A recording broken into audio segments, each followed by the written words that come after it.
Hi there, I'm your host, John Ivison. I am joined, as usual, by Marcella and Munro of Macmillan Vantage and Andrew Balfour of Rubicon Strategies. It seems fitting, given the disaster unfolding in British Columbia with the mudslides, washed out highways, flooding, that we start talking about the environment. And a new report actually comes out today by the Canadian Environment Commissioner, who is Jerry DeMarco. And he's talking about 3 decades of missed opportunities in a pretty hard-hitting report. He points out that emissions have declined just 1% since 2005, and given that the government's target is 45% reduction from 2005 levels by 2030, it makes it look like we haven't been performing. In fact, he said that Canada is the worst performer in the G7 since the Paris Agreement in 2015. But I think as bad as the failure is to meet emissions reductions, the lack of adaptation that we're seeing in British Columbia and in Nova Scotia and Newfoundland and Labrador, where there's also flooding, I think that's even more shocking. I think the Federation of Canadian Municipalities and the Insurance Bureau of Canada have said we need to spend somewhere around $5 billion a year on climate change mitigation, and we're only spending around a fifth of that. So what with wildfires and extreme temperatures in BC, now flooding, it does look like climate change has arrived much quicker than our politicians were bargaining for. Marcella? Yeah, I mean, she's here to stay and she's very angry with us, right? Listen, we knew the bill was coming for the carbon price that we're paying. And we knew it was going to come hard and fast. We also knew, by the way, for quite some time, that Canada is probably going to pay a very high price just because of where we are situated on the globe. So we're a country that already has sort of extremes, right? Cold in the winter, hot in a lot of places in the summer. And as we know, climate change means things are going to get more extreme. And so for a country that has such extremes, we're going to get both sides of it. I think there's no question, and Insurance Bureau of Canada, I mean, they've been banging this drum for years, right? This isn't news but nobody's to them. been listening, apparently. No, and I think that as we look from this speech from the throne this week, which was very high level and had all the pretty words in it, we've really got to look towards the budget to see what muscle there's going to be behind this mitigation, and also we still need to do a lot more on the climate change crisis itself, right? So you've got to kind of do both at once. Right. So things like natural climate solutions, for example, which are pretty low-hanging fruit for a lot of things, could have mitigated perhaps some of the forest fire devastation we saw in British Columbia, just through better conservation measures, as just one quick example. So I think it is shocking that we're not prepared, given where we are in the globe. And it will take leadership from all 3 levels of government to get us there. But yeah, I mean, the throne speech this week talked about an adaptation strategy, and I frankly had not heard too much about that, and I inquired a little bit. And it turns out that there are 5 tables pulling together all the facts. They will be delivering some sort of interim report, I guess, in January, and then a full report comes out next fall. It just seems a little late. I mean, there was a quote from Ed Fast, who is the MP for Abbotsford, where some of the worst flooding is, who said that all levels of government knew the potential for devastating floods but didn't act. He said, we should have seen it coming, but nothing substantive was ever done. I mean, Andrew, is it just a truism in government that you just don't do stuff until you have to? Unfortunately, that isn't wrong.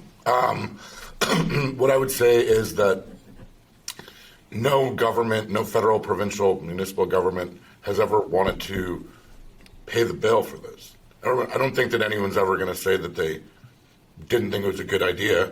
It's just the price tag is so big and there's so many different priorities. But another thing, just quickly to point something out that I've always found too cute by a half is, yes, the Insurance Bureau has been going after this forever, but they're not out to try and save Mother Earth. They're trying to save themselves money. Well, of course.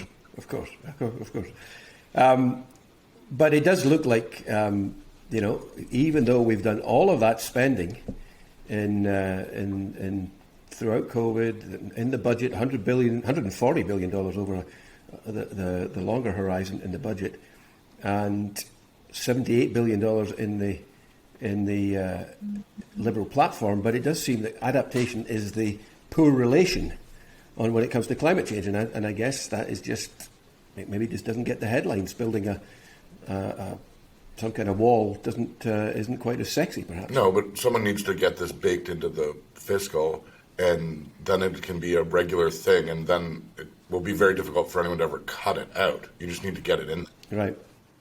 I mean, I think if it's going to be sexy, quote unquote, I mean, we're going to see it be very politically sexy now in British Columbia, right? Mm-hmm. Because British Columbians have been through it. Right. My hat's off to their government for a really tough week. But yeah, if anyone's going to start pulling that string, I think hard, it's going to be the BC government in the spring budget. Okay, let's turn to our weekly Erin O'Toole "He's Not Dead Yet" feature. The Conservatives have released a new ad. I thought it was very slick and said so on social media, and I got a lot of flack from people saying, well, the election's over and he lost, so why try and campaign? For me, it wasn't aimed, though, at the general public. To me, it was aimed at Conservative members and aimed at persuading them that O'Toole has a team of able, bright, young, diverse MPs who have the capacity to win against Justin Trudeau at the next election. Marcella, you watched it. What do you think?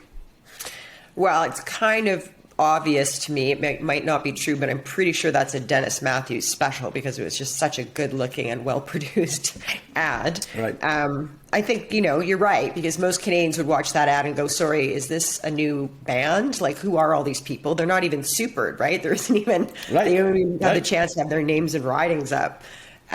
So, yeah, I think you're absolutely right. It's speaking to the base. It's making sure, that they understand that O'Toole's got this team. I also think it's kind of a not so subtle message to his naysayers that they're not going anywhere. And I bet you they raise some good money off of this from the membership, right? Just because it shows that kind of fighting spirit. And look at the litany, the list, the to-do list of like conservative phraseology in that video. Like there's no focus. It's just all the key things that they were saying during the campaign kind of strung unnecessary election did crop up quite a few times, it has to be said. Yeah.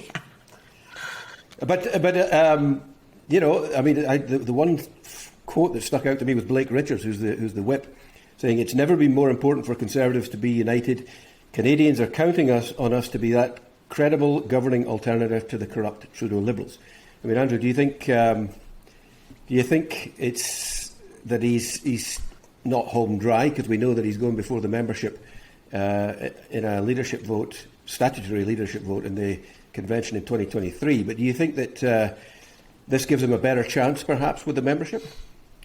I think we'll see. I mean, will there even be like a significant ad buy? Like, will this ever be on TV, or was this? Well, it's 1:42, so I suspect it's way too long to ever get aired. No, this is tailor-made for Facebook. No, but I guess that's my point, is that the general public is never going to see it. Like, it's never going to be on during a Leafs game. Right, but that's why it's not aimed at exactly. That's my point. It's not for Canadians; it's for Conservatives. Right. I think that the thing that made me kind of laugh about it is that they're trying to show how diverse they are, but when you watch Question Period, you look at the House of Commons, it's still mainly white guys from out west. So it's a little cute by a half, but. Well, to be fair to them, in this video, I think we know a few names. Raquel Danko from Winnipeg, 30-something bilingual woman from Winnipeg.